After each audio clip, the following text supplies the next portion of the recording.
అన్న కొన్ని తరాల నుంచి కూడా మన ధర్మంలో అంటే మన సనాతన ధర్మంలో ఆహారాన్ని చెప్పారు.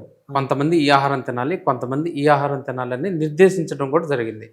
ఇప్పుడు చాలామంది మాంసాహారం తీసుకునే వాళ్ళు కూడా మంచిగా పూజలు వ్రతాలు చేసి వాళ్ళు ఉన్నారు కదా. ఉన్నారు. మరి ఎట్లా ఇది సిద్ధి జరగదు వాళ్ళకు. అస్సలు మాంసాహారం భుజించి మనసును దాటే ఆ నేచర్ అందించదు నీకు.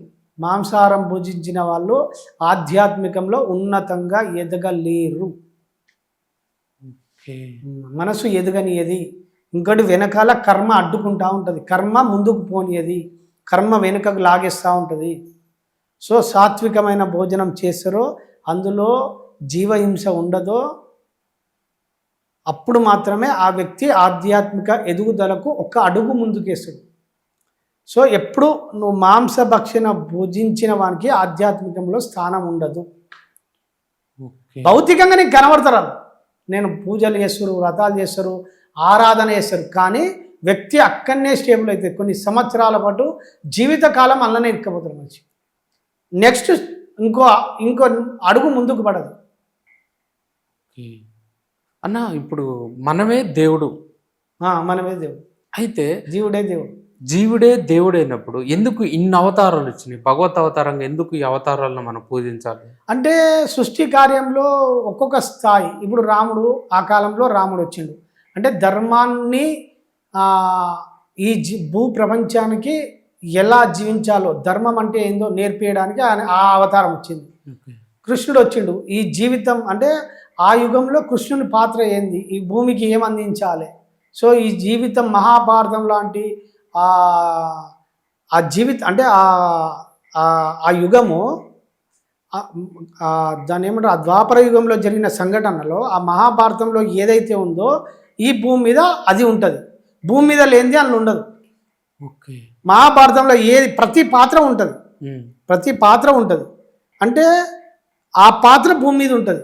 ఇందు భూమి మీద లేనిది అక్కడ ఉండదు, అక్కడ ఉన్నది ఇక్కడ ఉండదు. ఈ రెండు బాగా మనం అర్థం చేసుకుంటాం మహాభారతం.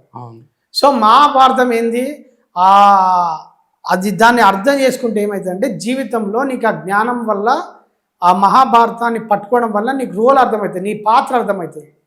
దుర్యోధనుడు ఏ పాత్ర మీద వచ్చిండు, కర్ణుడు ఏ పాత్ర మీద వచ్చిండు, అర్జునుడు ఏ పాత్ర మీద వచ్చిండు, నీకు ఆ రోల్ అర్థమైనప్పుడు నువ్వు రోల్ను పరిపూర్ణంగా పాటించగలుగుతావు. ఓకే అన్న, దేవుడు జీవుడు రెండు ఒకటే ఉన్నారా? దేవుడు వేరు జీవుడు వేరుగా ఉన్నారా? జీవుడు దేవుడుగా మారుతాడు. అంటే దేవుడు ఉన్నాడు, జీవుడు దేవుడు ఉన్నాడు. జీవుడే దేవునిగా మారినప్పుడు ఈ భూమి మీదకి వచ్చినప్పుడు జీవుడుగా అయింది. సో జీవుడు పరిపూర్ణంగా ఎదిగినప్పుడు దేవుడుగా మారుతాం. ఇదే కైవల్యం. ఓకే, దైవత్వం అంటే ఇదే.